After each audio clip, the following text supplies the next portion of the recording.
Day 97 here. I'm going to call this Down and Dirty. Day 97, Coffee with Kenny. This is a good topic. It's about throwing in the towel. It's about giving up on helicopter training. And I'm just going to read you this from a ground school member. I want you to hear his story, so I'm going to read it pretty much word for word. He titled it, Throwing in the Towel. Good afternoon, Kenny. I wanted to reach out and share my story and hope this can motivate other students. I'm still in training and I'm having some struggles with getting signed off for my cross-country solo. My helicopter control is precise and my maneuvers are great as well. That's awesome. But I was recently in a closed-door meeting with my chief pilot and the owner of the school. I've been flying with the same instructor for quite some time now and have recently started flying with another instructor, which is normally good.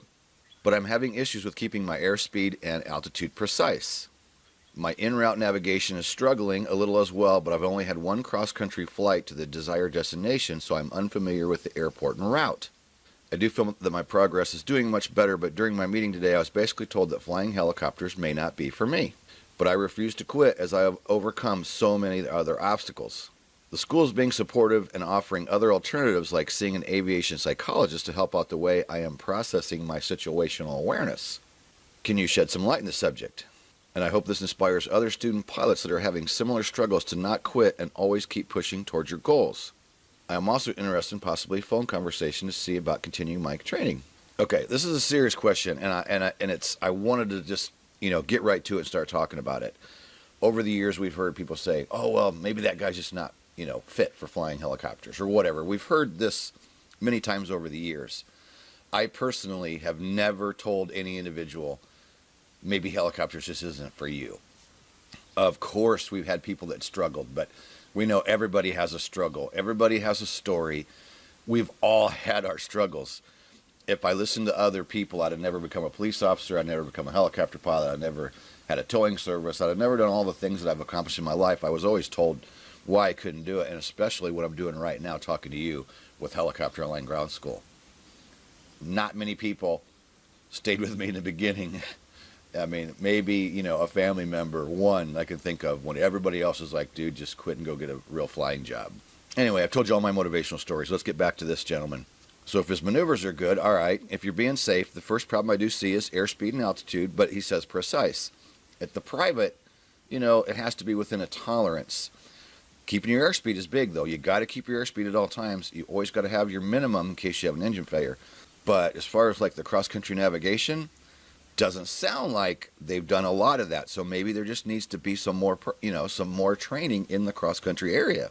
I want to know if any of you have ever been told this, or what do you think about when someone is told this?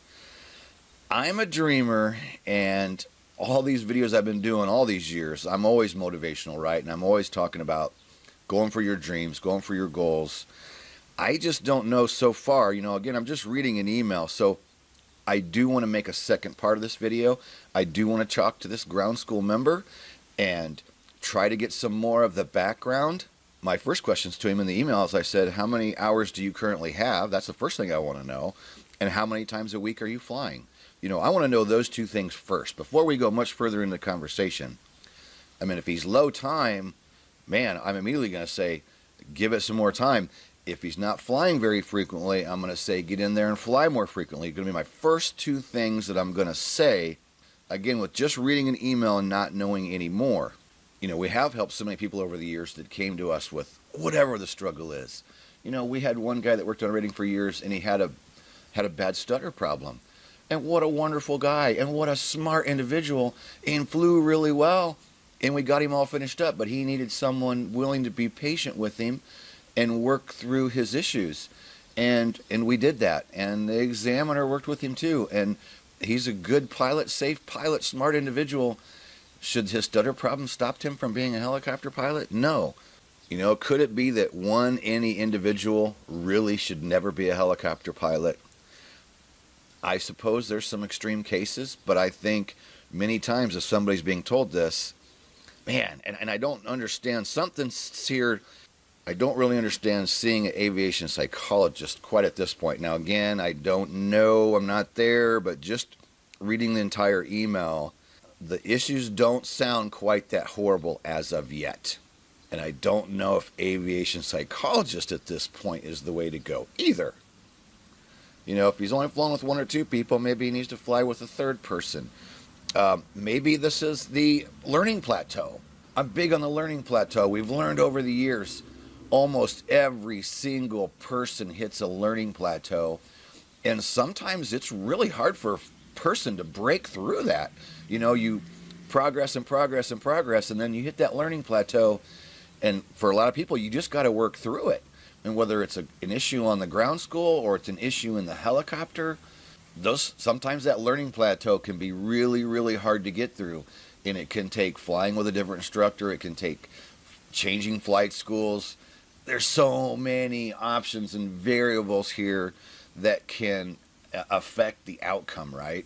So again, I'd love to hear your comments down below, especially about if you've struggled and you worked through something. God, we've got many videos in the past of, a HOGS member that struggled with alcohol and drug problems and went to rehab and did everything he had to do required by the FAA and changed his whole entire life. You want to talk about a struggle there? That's a big one. And he talked live with us in the studio, and this is a video that we have. I'll put the link down below. Well, we just recently showed it in one of the Coffee with Kenny videos. So I want to say we will do a part 2 to this. I want to get your feedback. I want to talk to this gentleman, this HOGS member, and see if I can't get a little more detail and we can go into it a little further. I don't want to blame the flight school. I don't want to blame the instructors. I don't want to blame him. Again, I'm just evaluating an email, but I thought this is a great topic for a video today. In day 97, Coffee with Kenny. I'm really looking forward to day 100. I don't know why, just because it sounds cool, right? Day 100. So we're not done yet. We're going to keep going. Have you ever been told this? Do you think it's fair to tell someone this? 20 years, I've never told anyone this. I've never said, you might want to reevaluate this. The only one person, and I may have told a story about this gentleman, where he scared me to death on a solo. I didn't tell him that he could never do it, but he had a lot of hours, and he hadn't soloed. And I mean, it might have been like 60 hours or something. I did have the talk one day with him about the money he was spending. And he got kind of snarly with me, and he said, "It's none of your business. I'll spend as much money as I want to." And I went, okay, fair enough. He was determined, and he wanted to get through it.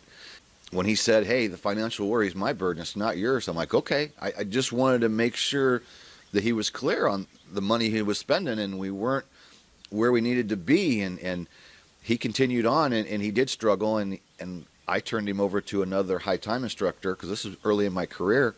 And he scared me so bad, I went to the owner and I said, "I'll never be able to solo this guy.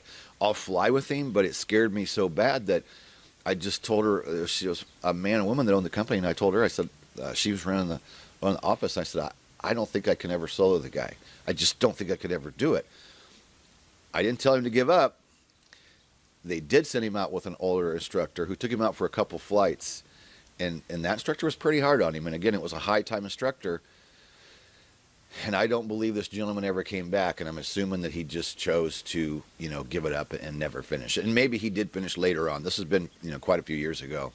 But I will end this video with, I don't think he should give up. Not at this point. It sounds a little bit early to be given up, and I wouldn't think I'd be running off to an aviation psychologist just yet. I would love to talk to him and really see kind of what's going on. Maybe he has having a learning plateau. Maybe he needs to fly more. The scenarios are endless. I just would say this stage where you're talking, I would not give up. Hell no, I would not give up. I would keep after it. I would look for alternatives. I'd study harder. I'd fly more. And I know this gentleman from talking to him in the past. I know he's a business owner, and I know he's told me he's done well for himself.